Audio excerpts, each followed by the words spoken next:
কমলনগর উপজেলার হাজিরহাট ইউনিয়নের ওয়ার্ড চর জাঙ্গালিয়ার আনন্দপুর এলাকায় ইয়াবাসহ হাতে নাতে ধরা পড়ে রিকশা চালক শরীফ ও ইব্রাহিম। সোমবার রাতে এই ঘটনা ঘটে।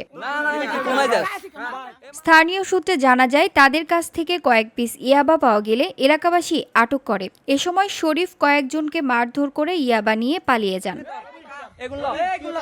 এলাকাবাসীর অভিযোগ, শরীফ দীর্ঘদিন ধরে মাদক সেবন ও বিক্রয়ের সঙ্গে জড়িত। এদিকে খবর পেয়ে ইব্রাহিমের ছেলে ঘটনাস্থলে এসে স্থানীয়দের সঙ্গে বাগবিতণ্ডায় জড়িয়ে তার বাবাকে ছাড়িয়ে নিয়ে যায়। নাম প্রকাশে অনিচ্ছুক এক ব্যক্তি জানান, ইব্রাহিমও দীর্ঘদিন ধরে মাদক ব্যবসায় জড়িত এবং কয়েকবার জেল খেটেছেন।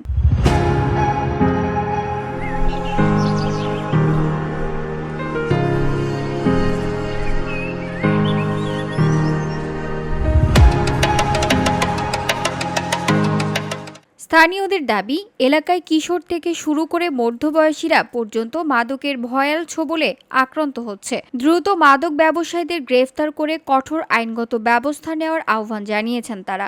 আমরা দেখছি তো, আমরা কত না আছি। VOD Bangla news desk. কতদিন বলাতে দিছি ইয়েস মেম্বার একবারে মেরে দিচ্ছে না।